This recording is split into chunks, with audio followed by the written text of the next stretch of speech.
నమస్తే. గడిచిన 4-5 రోజులుగా సెంట్రల్ యూనివర్సిటీ భూములకు సంబంధించిన గొడవ జరుగుతున్నది. పత్రికల్లో ప్రధాన వార్తలుగా వస్తున్నాయి. కంచగచ్చిబౌలి భూములు మావే అని ప్రభుత్వం అంటే కాదు, మావే అని ఎస్సీ అంటున్నది. ఇట్లా చాలా ఒక ఆంధ్రజ్యోతి అనగా ఈనాడు అన్ని పత్రికల్లో వార్తలు వస్తున్నాయి. మరి నిజంగానే ఈ భూములు ఎవరివి అనేది ఒకటి. రెండవది, అది వన్యప్రాణులు కూడా అక్కడ ఉన్నాయి అనే ఒక బలమైన ఆర్గ్యుమెంట్ ఉన్నది.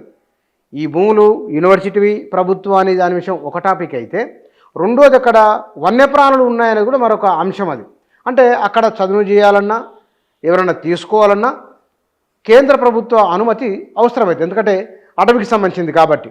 ఇది ఒక ఆర్గ్యుమెంట్ ఉన్నది. ఈ మొత్తం వ్యవహారాన్ని ఎట్లా అర్థం చేసుకోవాలి? ఇంతకు ఈ భూములు ఎవరివి, అక్కడ వన్యప్రాణులు ఉన్నాయా లేదా, ఈ విషయాల గురించి మనం తెలుసుకుందాం. మన దగ్గర సీనియర్ జర్నలిస్టు మధు గారు ఉన్నారు. వారు గడిచిన 30 సంవత్సరాలుగా హైదరాబాదు, రంగారెడ్డి, వేల జిల్లాలో పనిచేసినప్పటికీ ఈ రాజధాని పైన, హెచ్ఎండిఏ పైన అవగాహన ఉన్నవారు, చాలా రకాల అంశాలను రాసినవారు, ప్రింటు టీవీ రంగంలో అనుభవం ఉన్నవారు. వారు మన దగ్గర ఉన్నారు. సార్ నమస్కారం. నమస్తే బచ్చన్న. ఇందాక నేను ఇంట్రోలో చెప్పినట్లుగా మొదలు ఇంతకు ఆ భూములు ఎవరివి కొంచెం ఆ విషయం చెప్పండి, తర్వాత మిగతా విషయాల్లోకి వెళ్దాం. భూములు ఎవరివి అంటే కంచెగచ్చిబౌలి, మీరు అన్నారు నేను కంచెగచ్చిబౌలి ఓన్లీ సర్వే నెంబర్ 25. దాంట్లో 2330 లేదా 2303 ఎకరాల విస్తీర్ణంలో ఉంది.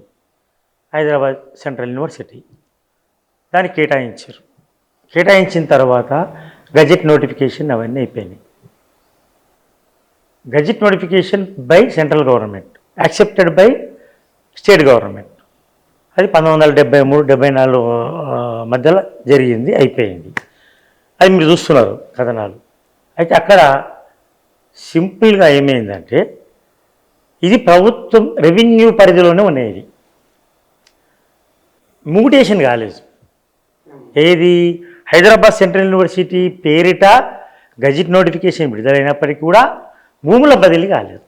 ఆ సంస్థ పైన అంటే సంస్థకు రిజిస్ట్రేషన్ కానీ మ్యూటేషన్ కానీ, రిజిస్ట్రేషన్ అయినా మ్యూటేషన్ కావాలి. మ్యూటేషన్ 2, రిజిస్ట్రేషన్ కావాలి, మ్యూటేషన్ కావాలి. కాకుండా ఏమైంది, కేంద్రం ప్రకటించింది, రాష్ట్రం అనుమతించింది అన్నట్టు ఉంది. అంటే మోక మీద వాళ్ళు ఉన్నారు కానీ వాళ్ళ భూమి కాదు అన్నట్లుందేమో ఉంది. ఒకటి. రెండోది, దానిపైన హక్కులు రాష్ట్ర ప్రభుత్వానికి ఉన్నాయి.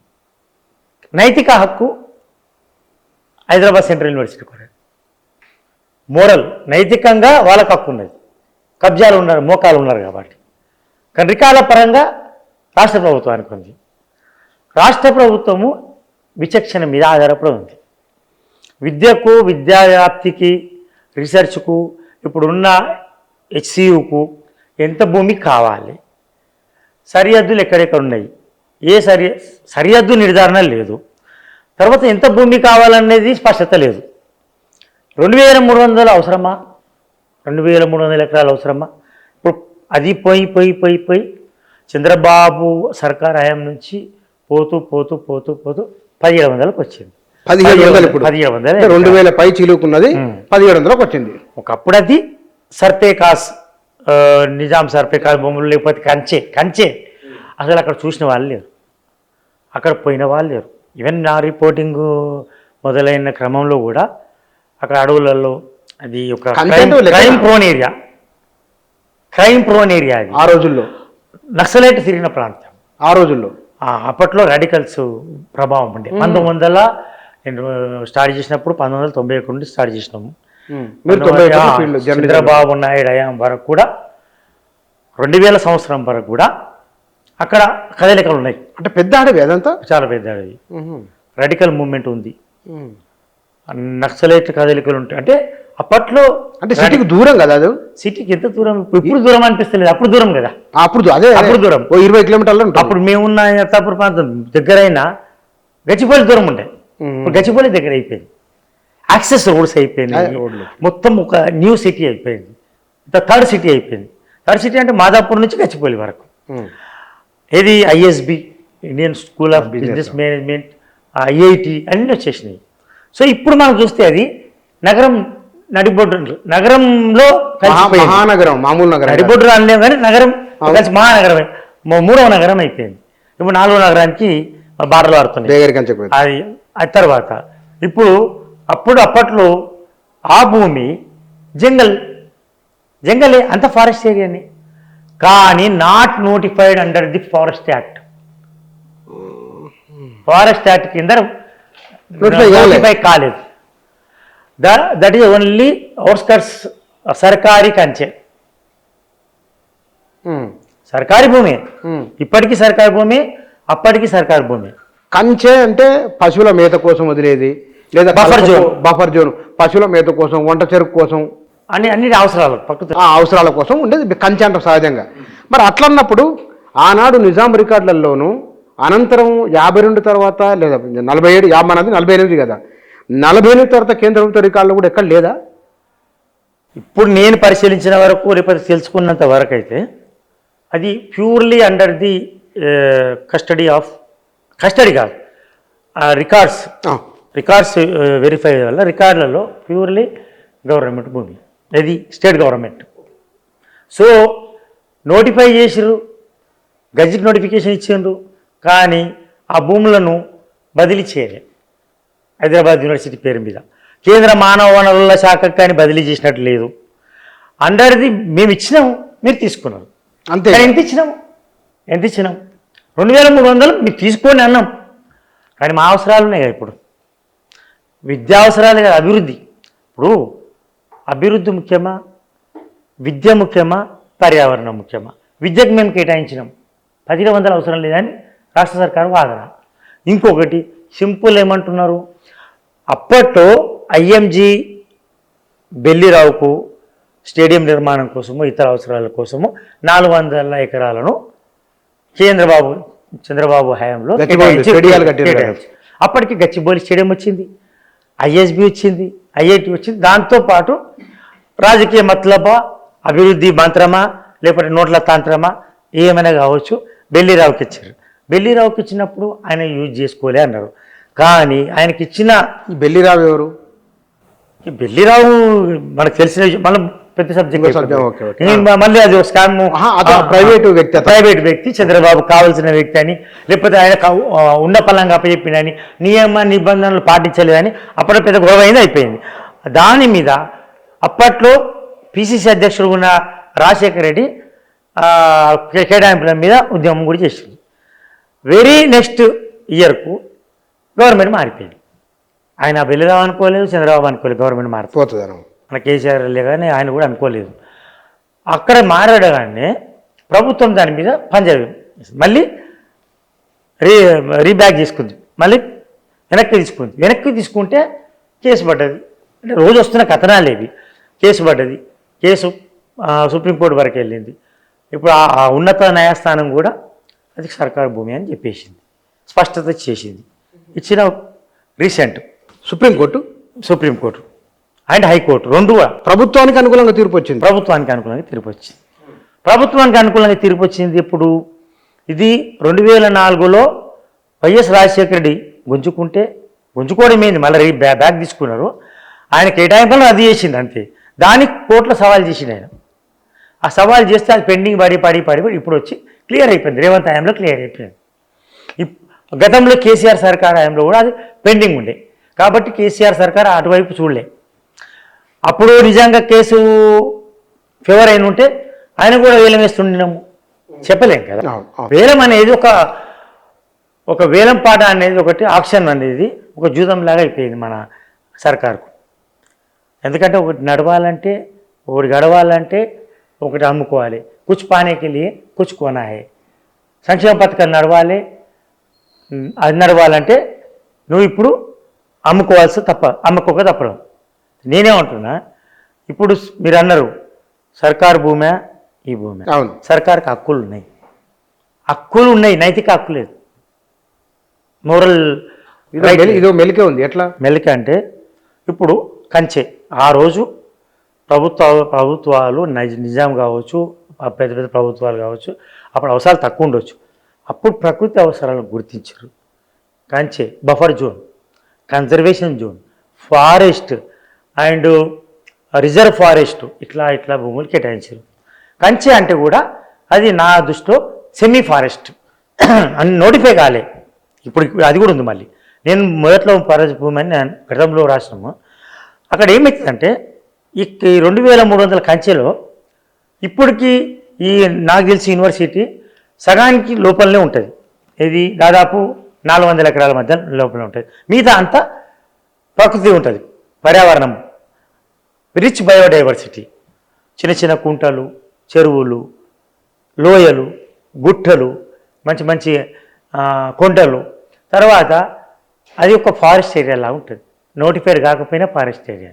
దాంట్లో యాంటీలోప్స్, షెడ్యూల్డ్ ఎనిమల్స్, ఇవి జింకలు, అడవి పందులు, నెమలు కామన్. అక్కడ ముఖ్యమంత్రి ఏమన్నాడు? గుంట నక్కలు అన్నాడు. గుంట నక్కలు ఉంటాయి, గుంట నక్కలు ఉంటాయి. చిరుతపులు ఉన్నాయి అన్నాడు.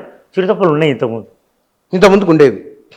నేనంటే 1990s, 91, 92 ఆ ప్రాంతంలో తిరిగిన సందర్భాలు ఉన్నాయి.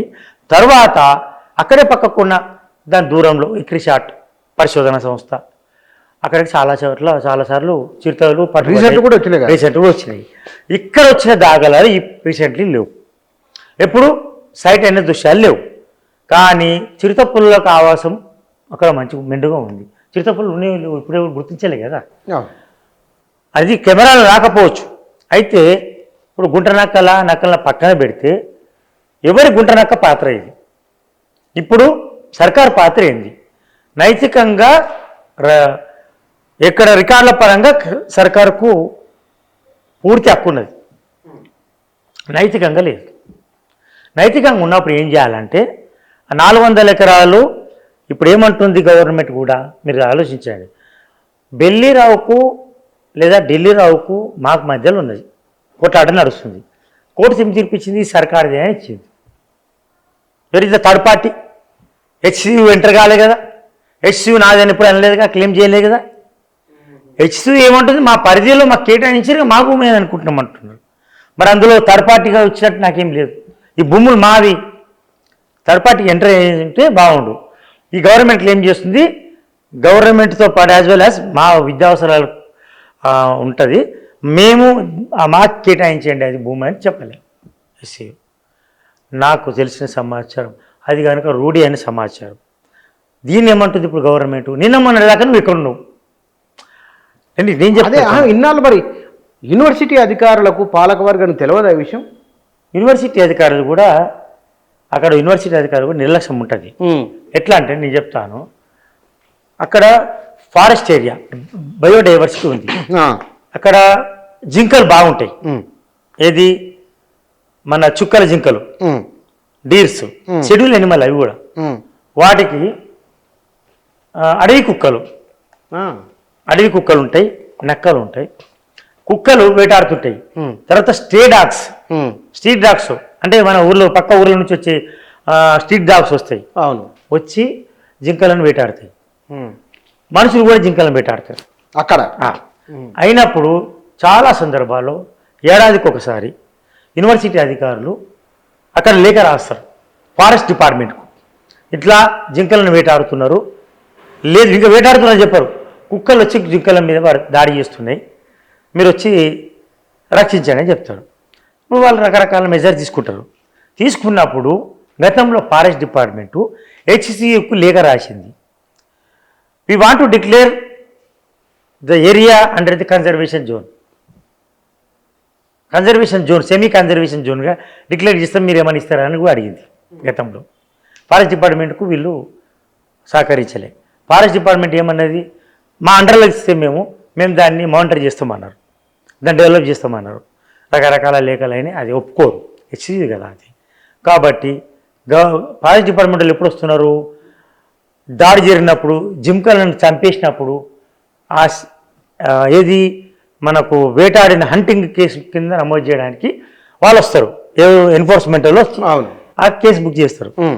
తర్వాత వాళ్ళు మళ్ళీ అక్కడి నుంచి వెళ్ళిపోతారు, వాళ్ళ పాత్ర అంతవరకే.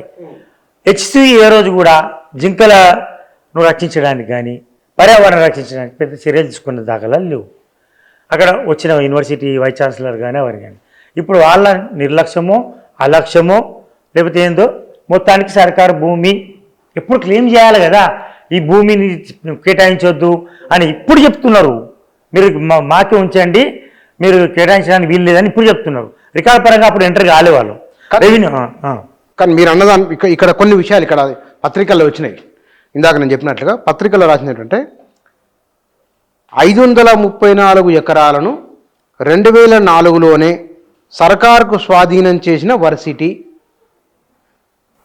దీని 534 ఎకరాలను 2004లో సర్కారుకు స్వాధీనం చేసిన వర్సిటీ అంటే యూనివర్సిటీ. బదులుగా గోపన్నపల్లిలో 397 ఎకరాలు యూనివర్సిటీకి ఇచ్చింది సర్కారు.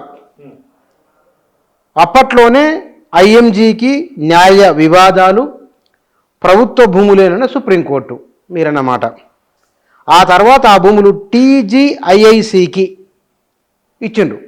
స్వాధీనం చేసుకోవాలని సూచన కాదు, అప్పట్లో టీజీఐఐసి అని రాశారు ఇక్కడ. అది అప్పట్లో అదే ఉండొచ్చు, ఏపీఐఐసి రాజశేఖర రెడ్డి ఉన్నప్పుడు ఏపీఐఐసి.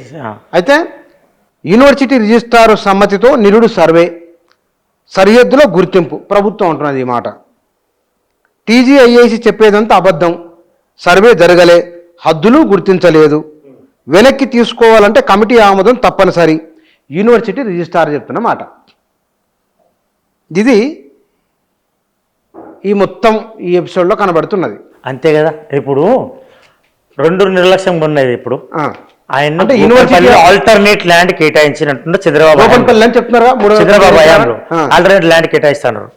దాని మీద నాకు స్పష్టత లేదు. రెండోది, ఇప్పుడు కూడా ఈ రేవంత్ సర్కారు చేస్తున్న తప్పు ఏంటంటే గత సర్కారులు చేసిన ఈ సర్కారు చేస్తుంది వేలం పట్ల భూములమ్మ. ఏమంటాం? భూముల అమ్మకాన్ని మనం దాని కాదు చేసే పద్ధతి, ఇచ్చే పద్ధతి.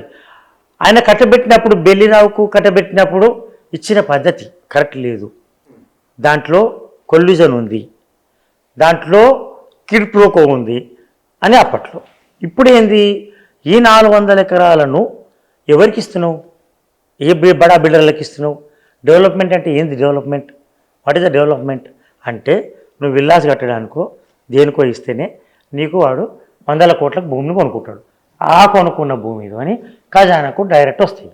ఆ వచ్చిన భూమితోనూ యువ వికాసమో నవ వికాసమో కొత్త స్కీమ్కో పాత స్కీమ్కో కేటాయిస్తాం, నడిచిపోతుంది. ప్రాజెక్టులు నడిచిపోతే ప్రాజెక్టులకు పోతే కొంత మాకు వస్తాయి, కొంత వాళ్ళకు వస్తుంది. మొత్తానికి ఖజానా డబ్బులు ఉంటేనే కదా నాయకుల జోబులోకి వచ్చేది, ప్రజల జోబులోకి వచ్చేది. ఖజానా డబ్బులు లేకపోతే ఎవరి జోబులోకి డబ్బులు రావు.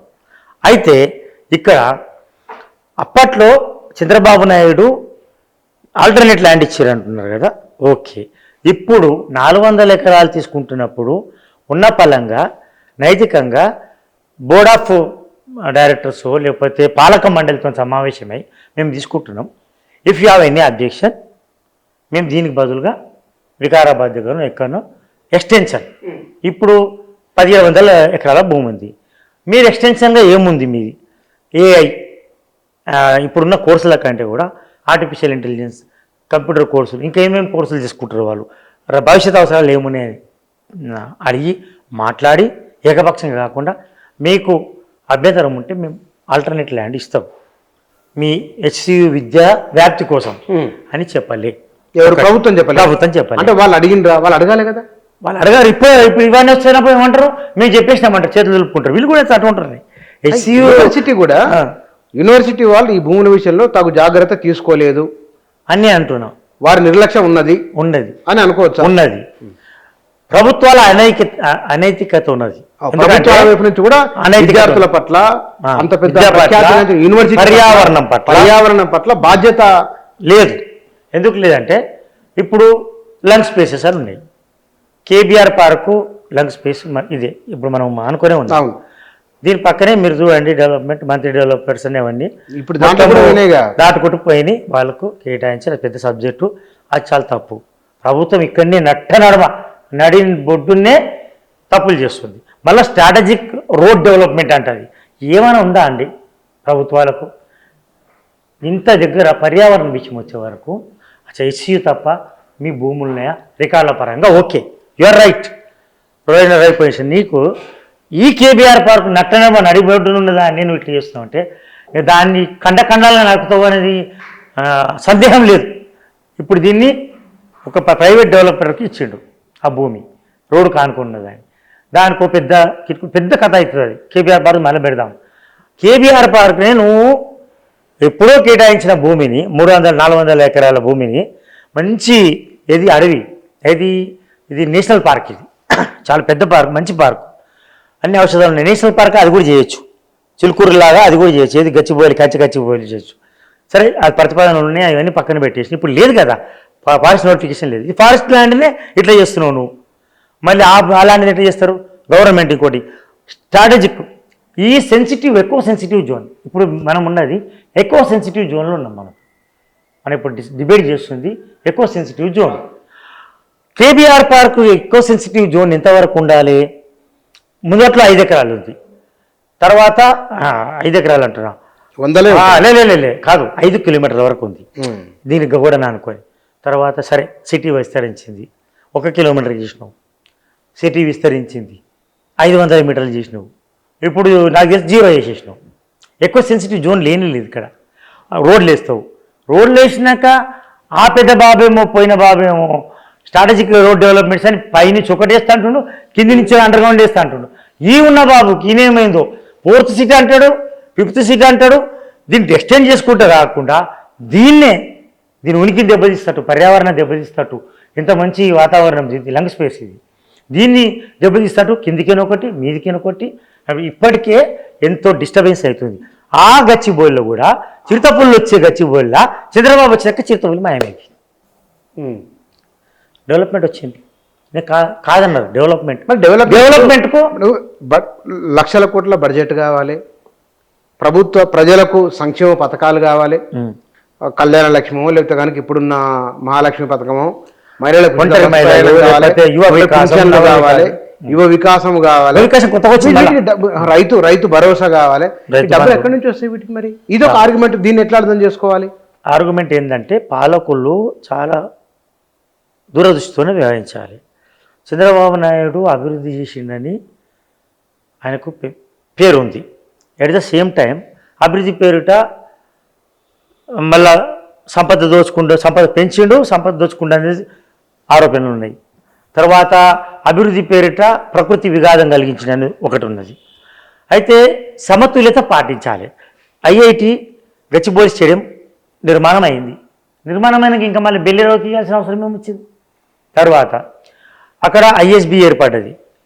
ఈ భూములలోనే రకరకాలుగా కేటాయించిన ఒక 13-14 కేటాయింపులు ఉన్నాయి. కేటాయించిన తర్వాత ఇప్పుడు ఆయన డెవలప్మెంట్ వచ్చేసింది. అక్కడ Madhapur third city sir cyber city ఏర్పడ్డది. దానికి లింక్ వచ్చేసింది, అయిపోయింది. డెవలప్మెంట్ ఉండాలి, అభివృద్ధి ఉండాలి, సంక్షేమం ఉండాలి, సంపద ఉండాలి. ఈ 3 బ్యాలెన్స్ చేస్తుండే వాళ్ళు పాలకులు అవుతారు. ఈ పాలకులు ఎక్కడ పోతుంది? పర్యావరణం వల్ల. పర్యావరణం లేకుండా ఏమి జరగదు. వీళ్ళు ఏముంది, ప్రజలకు ఇచ్చి ఏదో వాగ్దానాలు ఇచ్చి అధికారంలోకి వస్తున్నారు. అది నిలబెట్టుకోవాలంటే డబ్బులు కావాలి. రాజకీయాలకు ఏమైపోయింది? 2 ప్రధాన అంశాలు అయింది. ఒకటి నోట్లు, ఓట్లు. నోట్లు అంటే ఖజానాకు రావచ్చు, ఖజానాకు వచ్చిన తర్వాత కొంత కమిషన్ రూపంలో కొంతమందికి కొన్ని జోబులకు వెళ్ళిపోతుంది. అది మామూలే, అది దాని గురించి చెప్పడం అనవసరం, పెద్ద సబ్జెక్ట్ అది. నోట్లు ఈ 2 ప్రధానం. నీకు అభివృద్ధి అనేది ఏంటి? అభివృద్ధి ఏ విధంగా చూస్తున్నావు? అభివృద్ధిని పర్యావరణహితమైన అభివృద్ధిని చూడాలి. The science with the human face, the development with human face, the development with nature face. మర్చిపోతున్నారు వీళ్ళు. Compensatory forestation. ఈ కేబీఆర్ పార్కును నువ్వు ఎప్పుడైతే ఏది విఘాతం కల్పిస్తున్నావు, ప్రకృతి చెట్లను నరికిస్తున్నావు, దాని కంపెన్సేటరీ ఫారెస్టేషన్ లేదా కంపెన్సేటరీ స్కీమ్స్ ఉంటాయి. అదే ప్రకృతి ఎక్కడైతే దెబ్బతింటుందో దానికి మరో ప్రాంతంలో అంతకంటే మంచి ప్రకృతి సృష్టించి ఇవ్వాలి, ఒక చిట్టడిని సృష్టించి ఇవ్వాలి. అది మొత్తం గంగలు కలిపేస్తున్నారు. ప్రకృతి మొత్తం నాశనం. చెట్లు కొట్టితే రోడ్ల కోసం చెట్లు కొట్టేస్తారు, కొట్టిన దాన్ని ట్రాన్స్లోకేట్ చేయాలి, అది అటువంటిది మర్చిపోతారు. రెండోది ఏంటంటే ఇక్కడ అభివృద్ధి పేరు మీద నోట్ల కోసం వేట ఇదంతా. ఇప్పుడు నోట్లు అంటున్నావు, ఖజానాకు నోట్లు కావాలి. ఇప్పుడు మనకు ఒకటే ఎగ్జాంపుల్ అండి, చంద్రబాబు నాయుడు వేలం వేసిండు వైఎస్ రాజశేఖర రెడ్డి వెళ్ళి వేసిండు. వైఎస్ రాజశేఖర పోయిన ప్రభుత్వం కూడా ఇచ్చింది. వైఎస్ రాజశేఖర రెడ్డి చేసిండు. రాజశేఖర రెడ్డి హయాంలో చంద్రబాబు ఏమో దీన్ని బాట వేసిండు. అభివృద్ధి బాట వేసిండా, తడిసిటికి బాట వేసిండా, దీని కూడా బాట పర్యావరణం కూడా దెబ్బతిన్నది చేసిండు, అయిపోయింది. అయితే ఆ టైంలో రాజశేఖర రెడ్డి లాంటి పాలకులు ఏం చేశారంటే ring road, outer ring road ఏర్పడ్డప్పుడు ఫండ్ మొబిలైజేషన్ కోసం భూములు అమ్మిండ్రు. ఇక్కడ అవుటర్ రింగ్ రోడ్ను ఆనుకొని ఉన్న భూములను అమ్మిండ్రు. ఓకే, హెచ్ఎండిఏ చాలా మీద భూములు. ఈ మొన్న కూడా వీళ్ళు ఉప్పల్ బాగాయత్ కూడా అన్నీ వరుసపెట్టి అప్పుడు ఏం చేసిండ్రు ఈ పాలకులు, ఎంత దుర్మార్గంగా ఉంటారంటే పట్టా ల్యాండ్లను కూడా, పట్టా ల్యాండ్ ఎవడైతే కొనుక్కున్నాడో థర్డ్ పార్టీ పొజిషన్ ఉన్నాడో రెక్కలు ముక్కలు చేసుకొని కొనుక్కున్న వాళ్ళ భూములను కూడా యుఎల్సి అండర్ యుఎల్సీలని ప్రకటించేసారు కొత్తగా. ఎవరైతే బలంగా ఉన్నాడో వాడు యుఎల్సీ పరిధిలో ఉన్నాడో వాడి పట్టా పోయి చేసేసారు. పట్టా భూములు ఉన్నదాన్ని యుఎల్సీ కింద మార్చేసారు. అట్లా పాలకులు అంటే ఈ లొంగిపోతారు, ప్రలోభాలను లొంగిపోతారు. అట్లా ఏమైంది, పేదలు నలిగిపోయారు, బక్క రైతులు వాళ్ళంతా కొట్టుకోపోయారు. అంటే ఇక్కడి వాళ్ళే, ఇక్కడ కావచ్చు తెలంగాణ కావచ్చు, పేదవాళ్ళకి ఎఫెక్ట్ అవుతుంది. ఈ పాలకులు అటువంటివి దుర్మార్గ పనులకు పాల్పడుతారు. ఒకటి, ఇప్పుడు రేవంత్ రెడ్డి ఏం చెప్పాలి, అక్కడ గుంట నక్కలున్నాయి అన్నాడు. నక్కలున్నాయి, అలా కుక్కలున్నాయి, అడవి కుక్కలున్నాయి, పందులు విపరీతంగా ఉంటాయి, జింకలు విపరీతంగా ఉంటాయి. మనం పోయి చూసి చెప్పాలి కదా. అయితే ఏమైంది, ఇప్పుడు ఆ 400 ఎకరాలను నువ్వు దేనికి కేటాయిస్తున్నావు? విల్లాస్కా, లేకపోతే ఏదైనా ఇన్స్టిట్యూషన్ వస్తుందా, లేకపోతే ఏమన్నా అమెరికా నుంచి, లేకపోతే బిల్ గేట్స్, లేకపోతే ఎలన్ మాస్క్ ఏమన్నా ప్రకటించింది అక్కడ ఫ్యాక్టరీ? కాదు, లేఅవుట్ చేస్తుంది గవర్నమెంట్. ఇక్కడ అంశాలు ఏంటంటే మన 400 ఎకరాలు ఇక్కడ ఏమైందంటే చాలా ఇంపార్టెంట్ విషయం ఏంటంటే మన పాలకులు చంద్రబాబు, రాజశేఖర రెడ్డి, కేసీఆర్, రేవంత్ రెడ్డి వీళ్ళ దృష్టి అంతా ఒకటే ఉన్నది, హైదరాబాద్ అండ్ తెలంగాణ. హైదరాబాద్ మీద సమతుల్య అభివృద్ధి లేదు. వీళ్ళు ఏం చేసిరు తెలుసా, ఇంతకుముందు కూడా అన్నా, Telangana is not people state, the real estate ఇది. ఆయన భూములు అమ్ముకొని ఖజానా చేద్దామన్నాడు. మరి ప్రొడక్టివిటీ పెంచిర్రా, ఉత్పాదకత పెంచిర్రా, మన మ్యానుఫ్యాక్చర్ సంస్థలు తెచ్చిర్రా? ఓకే, ఒకటి నేను చూసినంత వరకు అనంతపురంలో ఏదో ఒక కియా కార్ వచ్చింది, అటువంటిది ఇక్కడ వచ్చిందా? ప్రొడక్టివిటీ ఎందుకు పెంచలేకపోయింది? మీరు అంతా రియల్ ఎస్టేట్. కానీ నీకు పార్టీకి ఫ్రెండ్ కావాలన్నా రియల్ ఎస్టేటే, నీకు ఖజానాకు రావాలన్నా రియల్ ఎస్టేటే, నీవు డెవలప్ కావాలన్నా రియల్ ఎస్టేటే. ఒక లేఅవుట్ పెట్టాలి, ఒక గుడి కట్టాలి, ఒక లేఅవుట్ కొట్టాలి, పక్కన మళ్ళీ ఉమ్మడి రాష్ట్రంలో విపరీతమైన భూములు తెలంగాణ చేతులకి వెళ్ళిపోయినాయి కదా, ప్రభుత్వం చేతులకి వెళ్ళి. ఉమ్మడి రాష్ట్రంలో వెళ్ళిపోయినాయి, స్వరాష్ట్రం వెళ్ళిపోలేదా? మారలే కదా, తెలంగాణకు ఉపయోగపడ్డాయి కానీ ఉమ్మడి రాష్ట్రంలో ప్రజలకు, ఉమ్మడి రాష్ట్రం అంటే నేనేమంటా అంటే అది హైదరాబాద్ మళ్ళీ తిరిగి రావు. ఉమ్మడి రాష్ట్రం వాళ్ళు ఏమంటారు, అక్కడ రాష్ట్రం వాళ్ళు ఏమంటారు, నువ్వు కేటాయించిన భూములన్నీ ఆమె హైదరాబాద్ని డెవలప్ చేసిండ్రు, ఒక క్యాపిటల్ ఆల్టర్నేటివ్ క్యాపిటల్ ఏమైనా డెవలప్ చేసారు అంటారు. ఇక అది పెద్ద వాదన అవుతుంది. ఇప్పుడు ప్రభుత్వం చేస్తున్న పొరపాటు ఏంటంటే రియల్ ఎస్టేట్గా మారుస్తున్నావు. నువ్వు చెప్పు, కన్విన్స్ చేయి జనాలను. రియల్ ఎస్టేట్ ఏం లేదు, రియల్ ఎస్టేట్ లేదు, డౌన్ అయిపోయింది, ప్రభుత్వం డౌన్ అయిపోయింది. అవునండి, ఇది ఎంతవరకు సమంజసం సంబంధం? రియల్ ఎస్టేట్ లేకపోతే గవర్నమెంట్ నడవదా? రియల్ ఎస్టేట్ ఏది స్టాగ్నెంట్ అయితే ప్రభుత్వం నడవదా? వేరే రాష్ట్రాలు ఎట్లున్నాయి, మన రాష్ట్రం ఎట్లుంది? గుజరాత్, సూరత్ అంటే సూరత్ క్యాపిటల్, కానీ తమిళనాడు, కేరళ అండ్ ఇంకేముంది మనకు రాష్ట్రం, కర్ణాటక, వీళ్ళంతా ఒక బెంగళూరు, హైదరాబాదు నువ్వు రియల్ ఎస్టేట్ ఉండొచ్చు, మొత్తం స్టేట్ నేమ్ నువ్వు అర్బనైజ్ స్టేట్గా మార్చేసారు. చెన్నై కూడా నీకు రియల్ ఎస్టేట్ ఇక్కడ డెవలప్, ఇక్కడ ఉన్నంత లేదు, హైదరాబాద్ మొత్తం రియల్ ఎస్టేట్గా మార్చేసినాడు. అది పెద్ద పాలకులు చేసిన తప్పు.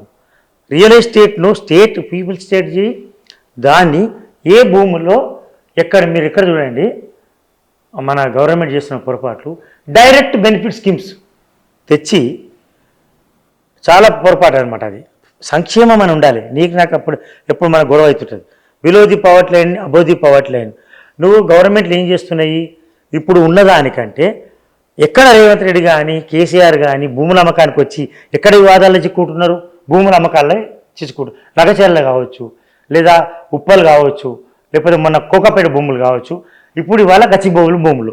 వీళ్ళంతా ఎక్కడికి వస్తున్నారు? డబ్బుల కోసమని వేలం వేస్తున్నాడు. డబ్బులు ఏ డబ్బుల కోసం వేసినావు నువ్వు? ఒకటి రుణమాఫీ కోసం కోకపేట భూములు వేలం వేసినావు. ఎవరు?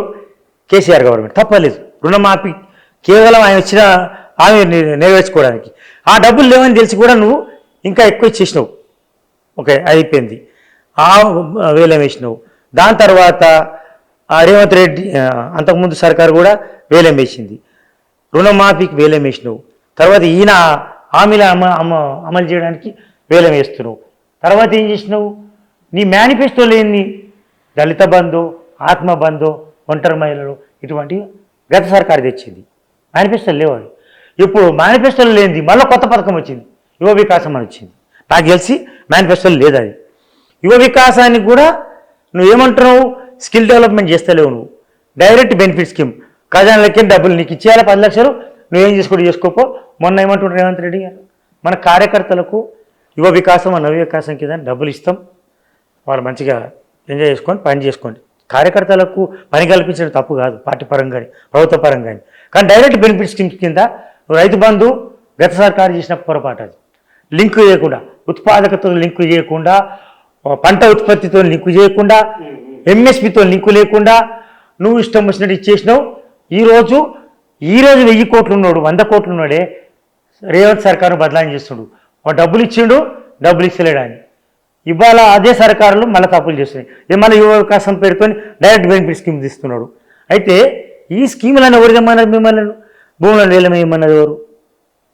నేను పన్నులు వేస్తున్నావు, పన్నుల వాడ పెంచుతున్నావు, సంక్షేమ పథకాలతో నువ్వు చేస్తున్నావు. ఇక్కడ కూడా నువ్వు చేసేటప్పుడు పర్యావరణాన్ని డెవలప్ చేస్తావు. పర్యావరణాన్ని కంపెన్సేటరీ ఫారెస్టేషన్ కింద సమతుల్యంగా నువ్వు ఆ పర్యావరణాన్ని హితంగా అభివృద్ధి చేయమంటున్నాం మనం. తప్పు ఎవరిది, ఒప్పుకోవడదని కాదు. ఇప్పుడు విద్యావ్యాప్తి కోసం ఇచ్చిన ఎస్సీయు భూములు ఇవాళ 1500లకు వచ్చింది.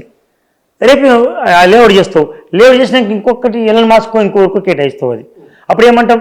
రియల్ ఎస్టేట్ డెవలప్ అవుతుంది, మనం డెవలప్ అవుతాం, ఖజానా డబ్బులు వస్తాయి. మరి ఎట్లా అవుతుంది అంటాం. అప్పుడు అవును కదా కరెంట్. అప్పుడు కన్విన్స్ అయినట్టు ఇప్పుడు కన్విన్స్ అవుతావు. కానీ భూమి ఎక్కడ పోతుంది? భూమి ఎక్కడ? కానీ ఇక్కడ ప్రభుత్వం, మరి ఇప్పుడు ప్రభుత్వం ఏం చేయాలి, ఏం చేస్తే మంచిది అంటారు? రెండు ఆర్గ్యుమెంట్లు. ఒకటి, యూనివర్సిటీ వాళ్ళు సకాలంలో స్పందించాలని ఒక ఆర్గ్యుమెంట్ ఉంది. ఒకవైపున విద్యార్థులు సీరియస్గా ఆందోళన చేస్తున్నారు.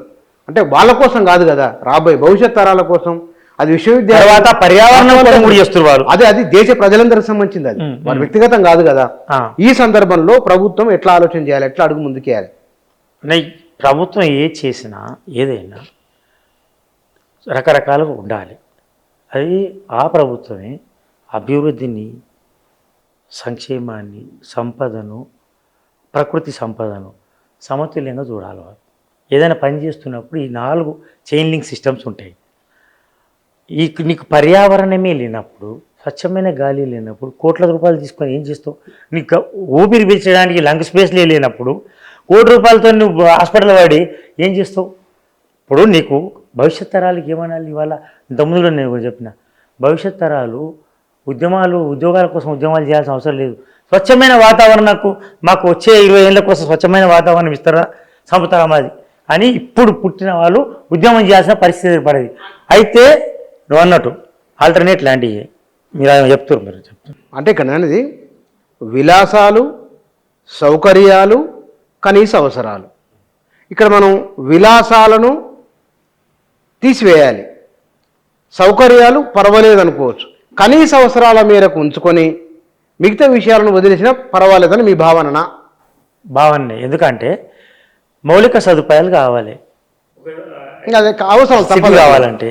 తర్వాత నువ్వు ఒకటి, ఇప్పుడు ఇంతకుముందు ఒక కాళేశ్వరం ప్రాజెక్ట్ కట్టినావు, ఇంతకుముందు ఒక ఆయన గచ్చిబౌలిలో నువ్వు స్థలం తీసుకొని వికారాబాద్ ఏరియాలో ఎక్కడనో నీకు 400 ఎకరాలు భూమి ఇస్తున్నా, పర్యావరణితంగా ఉంది.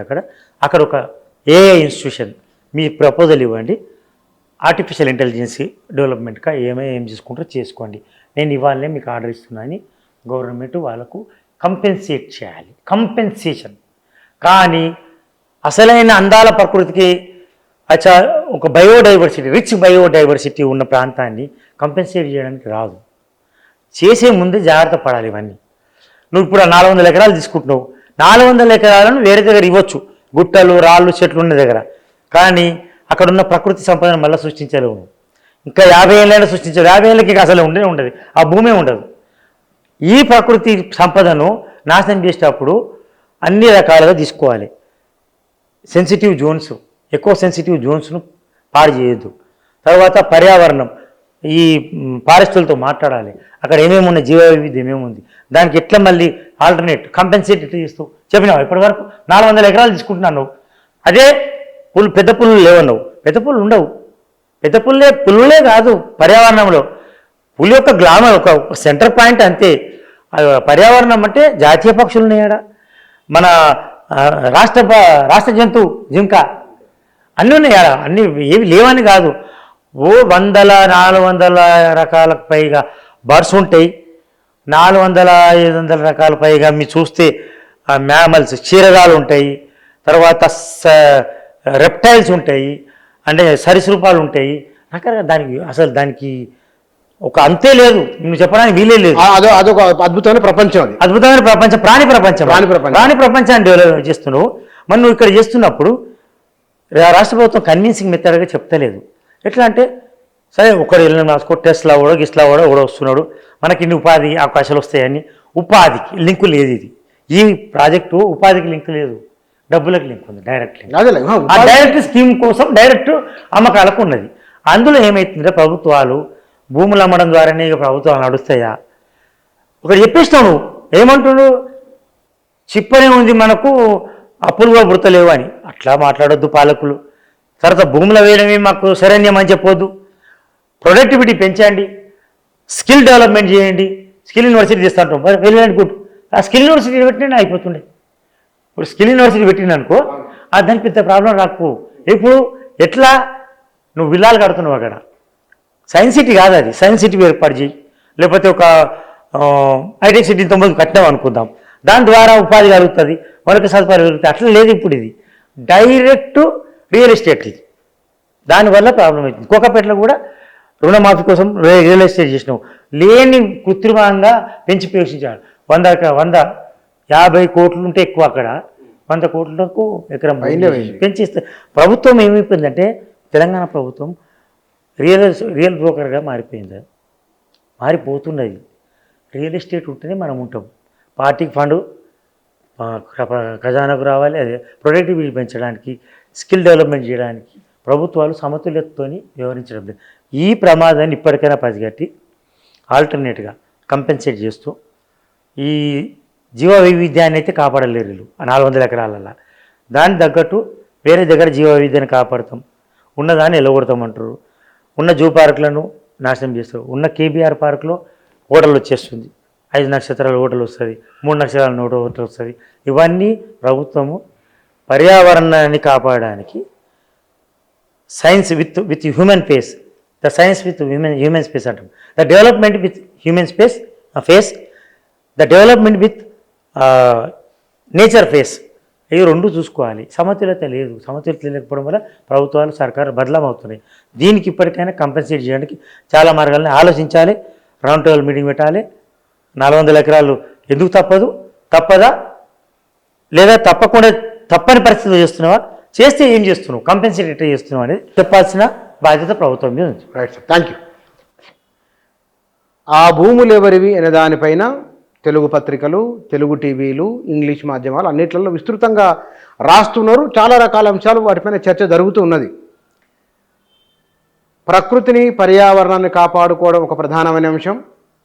రెండోది, ప్రభుత్వం సంక్షేమ పథకాలు కొనసాగించాలి, అభివృద్ధి ఉండాలి, మరింత వేగంగా జీవనం చాలా వేగమైంది, దాన్ని అందుకోవాలన్నప్పుడు పోటీ అనివార్యమే కావచ్చు, నిధుల సేకరణ కూడా అనివార్యం కావచ్చు. కానీ వీటికి ప్రజలకు ఎట్లా చెప్తున్నాము, ఎట్లా అర్థం చేయిస్తున్నాం అనే విషయం ఒకటైతే, రెండవది పర్యావరణాన్ని కాపాడుకోవడము, ఆక్సిజన్ను కాపాడుకోవడం అత్యంత విలువైనది, అతి ముఖ్యమైనది అనే అభిప్రాయాన్ని వారు వ్యక్తం చేస్తున్నారు. Thank you.